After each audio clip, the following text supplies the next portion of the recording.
Have you ever heard someone say, "How can you say God is loving when He's so evil in the Old Testament?"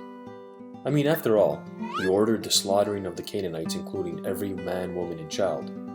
I mean, isn't that immoral of Him? Let's take a closer look. Some things to consider are, God is the author of life, so He can take it whenever He pleases. Besides, in the Christian worldview, no one dies, they just get relocated, and nowhere does it say that any of the innocent men, women, and children weren't relocated to heaven. Now, these are all true, but if we're being honest with ourselves, they may not be sufficient answers to ultimately understanding God's actions at some points in the Old Testament. So, let's take a closer look still. First, let's examine why God chose to judge the Canaanites. What exactly were they doing? Well, they were participating in temple prostitution and bestiality amongst other things, but perhaps the most detestable thing they were doing was sacrificing their babies to the molten god Moloch. In fact, what they would do is set a fire at his feet and wait until the metal statue became scorching hot.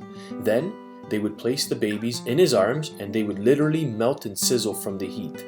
In fact, their screams were so loud that they often had many loud drummers playing outside the city gates so that the mothers and families of these children wouldn't hear their shrieks. You see, God knew what was going on, and in fact He gave them 400 years to change. Talk about a patient God. But they did not, so God had to judge them. Remember, part of love is to seek justice. That's why if someone harms your loved ones, you should seek justice for their actions. In fact, it would be unloving if someone killed your loved ones and you simply said, "Well, hey, that's okay, love, love, love." And isn't it interesting that oftentimes people cry out for God to intervene in such atrocities like genocide and the Holocaust? And, as Dr. Frank Turek points out, here is one situation where God chooses to intervene and stop the evil, yet He is considered immoral for doing so. But what about the innocent women and children that God ordered destroyed? Well, not so fast, you see. As Paul Copan points out, many ancient Near East cultures at the time spoke in hyperbolic and exaggerated language, especially in war texts. We do this all the time today. For example, one sports team may say they killed the other sports team, but that doesn't mean they're all dead. It's simply an exaggeration. We can see this often in the Bible. For example, in one verse, God says, "Destroy them," and in the very next verse He says, "Oh, and don't intermarry with any of them." Or oftentimes in the Bible you see mention of leaving no survivors, but shortly after there are many survivors. It can be easy to turn history into Hollywood and interpret some verses based on our perception of God. For example, take President Truman in World War II, right before he ordered the atomic bombs to be dropped. When he met with his staff privately, do you think he sounded something like, "Drop the bombs, even if it kills every woman and child"?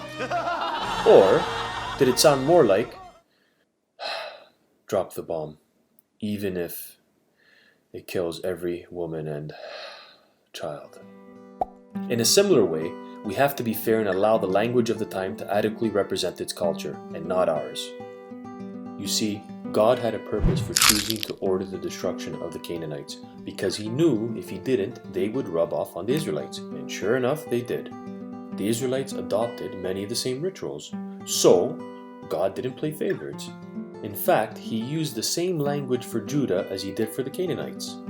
He said He would completely destroy them, but we know for sure it was an exaggeration because the whole point of salvation history was Jesus would come from that lineage. You see, while it's true that there are many tough things to understand about God, one thing we can be sure of is that He is just, and no one is getting the short end of the stick. We will all be judged fairly and according to our actions. If you like this video, please don't forget to subscribe.